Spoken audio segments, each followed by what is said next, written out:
Welcome, my name is Brandon. Please join me on this tour of the Regency Mall in Racine, Wisconsin. Ah, beautiful strings. The first time I walked into Regency, classical music was playing over the speakers, so this video will use lovely string quartets for its soundtrack. Wow, is this mall dull? But it is unfair to rag on the place. Even before I started researching Regency's history and digging through old photographs, I noticed little spots that whimpered, "This mall used to be something." Before Hall bought the property, Regency once displayed lovely 1990s tile, and before that, the mall was made up of beautiful 1980s brick and wood. While reminiscing about the past, I think this is a good time to transition into mall history. Plans to build a mall in Racine, Wisconsin go back to the early 1970s, but due to economic issues, nothing happened until later that decade.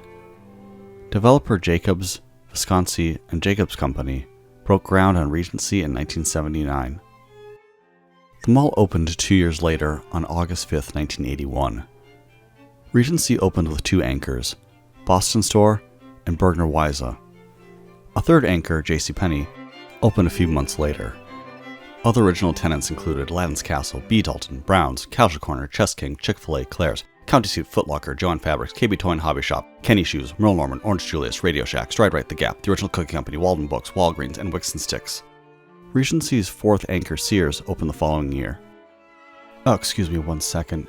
Yeah. I know that was fast. It was a joke.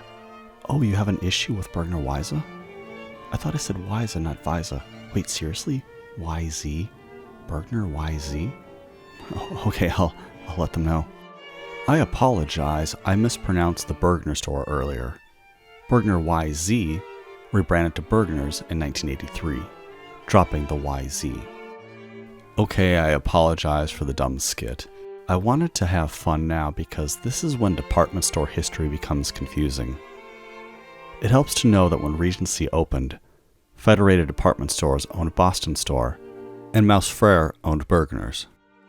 In 1985, Federated Department Store sold Boston Store to Mouse Frere, so Mouse Frere was now the parent company of 2 anchors in the mall, Bergner's and Boston Store. Rather than manage 2 anchors, Bergner's planned to lease the original Bergner store to H.G. Pranke Company, but they first had to cut through red tape. Due to an agreement between Taubman, the owners of nearby Milwaukee's Northridge and Southridge malls, and Federated Department Stores, Taubman had the right to buy the Boston Store buildings first. After some delay, papers were signed, and Pranke could open in the old Bergner space. And after all that, the Bergner Corporation filed for Chapter 11 bankruptcy in 1991. After a long battle in bankruptcy court, the company became Carson Perry Scott & Company. In 1992, Yonkers moved into the Pranke space after Yonkers purchased the department store division of H.C. Pranke Company. In 1998, Profits Incorporated purchased Carson Perry Scott, making Profits the new owner of Boston Store. In the year 2000, Regency Mall received a renovation, updating the shopping center from its early 80s brown brick to the late 1990s era pastel tiles you have seen in Game King 3's photographs. 1 year after the remodel, CBL and Associates Properties purchased the mall and over 20 other retail properties. That same year, Yonkers closed. Boston Store then opened a second location in the former Yonkers space called Boston Store Home. So while Bergner's did not want to run 2 mall anchors in 1985, Profits thought it was a great idea in 2002. Profits' management of 2 mall anchors, however, lasted a mere 3 years. In 2004, Stephen Barry's replaced the Boston Home Store. 2004 was also the year that things began to change at Regency. The small tenants at the southwestern section of the mall were booted for a new junior anchor, Linens and Things. They lasted until 2008, when the parent company filed for bankruptcy. By the way, I skipped over the fact that in 2006, Bon-Ton became owners of Boston Store.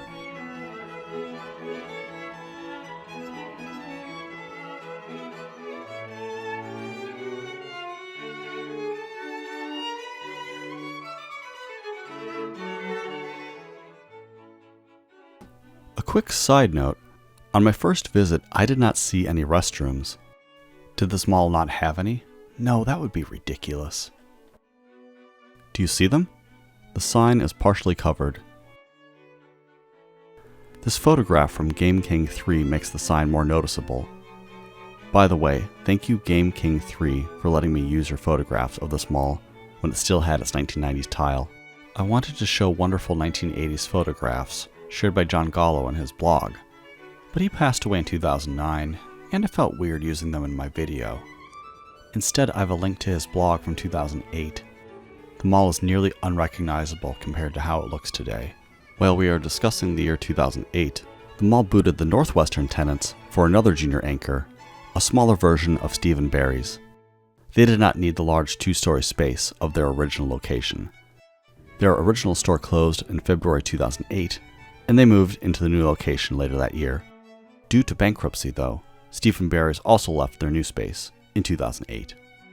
Across the hallway, locally owned Flooring Supercenter opened in the old Linens and Things location in 2009. The owners then opened the furniture store in the former Little Steve & Barry's. H.H. Gregg replaced the Southwestern junior anchor in 2011. Across the way, Book Warehouse moved into the other junior anchor, which then closed in 2013. A discount clothing store called Payhalf took its place. It closed in 2015. The space is still vacant today. The 2010s were not kind to Regency Mall. Sears closed in 2014, and then JCPenney in 2015. Luckily, Regency was not stuck with empty, rotting husks. Mall management was able to replace the Sears with Dunham's in 2015. JCPenney was carved up into 3 tenants in 2016. Joann Fabrics, Party City, and Ross Just for Less. None had internal entrances, though, into the mall. The mall was down to 3 major anchors.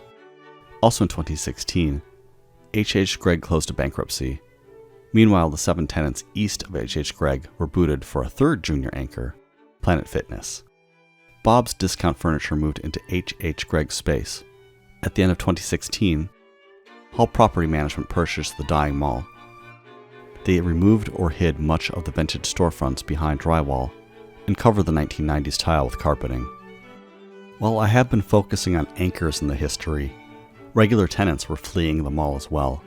In 2017, Regency lost Payless Shoes, Claire's, and a jewelry store that was one of the original tenants. In 2018, Boston Store left the mall when its parent Bon-Ton filed for bankruptcy. None of the mall's original anchors remained. Bon-Ton Store's Realty 2 Limited Liability Company sold the mall to Hall Property Group for $900,000. The following year, Burlington Coat Factory left and moved in the nearby vacant Toys R Us.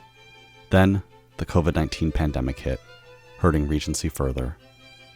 This brings us to early 2023, when Hall announced plans that included tearing down the Boston Store section of the mall. And now to add my personal experiences to the narrative. In April of 2023, my friend Phoenix shared an article that this mall would be partially demolitioned in June 2023. On the land would be built a large grocery store and apartment buildings. I panicked and booked a hotel over Memorial Day weekend and drove over 6 hours to visit the mall. It turns out I did not need to rush. I have read that the demolition will not begin until early 2024. But it was worth it. I visited some fun malls along the way in Wisconsin, and I even dipped my toe into some malls in northern Illinois. Oh wow, we are almost out of time. This video would have been longer if the empty storefronts were visible instead of behind drywall. While this does make for a less fascinating video, I have to think of a shopper's perspective. Photographs and inspirational quotes are fun. Cavernous empty storefronts sometimes give even me a sense of dread. Who wants to feel dread while shopping? I hope you enjoyed this tour of the Regency Mall in Racine, Wisconsin. I hope you have a great day. Take care. I already said take care, but this is a Midwestern-focused channel, so let's have a Midwest goodbye, while I ramble on after declaring that I had to leave. I want to give an extra thank you to my researchers 10 Pound Hammer and Phoenix. They share research and maps they have found or created of old malls on the Dead Malls of Discord server, but this time they went above and beyond their usual help. When I started research on this mall, I had a jumbled list of facts and half-remembered memories that were in no particular order. My two researchers gladly reviewed the timeline I had created. If there are any mistakes in the history I mentioned earlier, it is my fault. I had Final Cut after all. I want to thank the work of the late John Gallo too, for sharing his memories on his 2008 blog. His list of stores and old photographs gave me a good start I used to cross-check old newspaper articles. And while I am thanking people, thank you again to my patrons. While Patreon does not cover the cost of gas and lodging, it has given me the kick in the pants to go out and film after slowing down last year. I appreciate your support. And thank you to you for watching the video so far.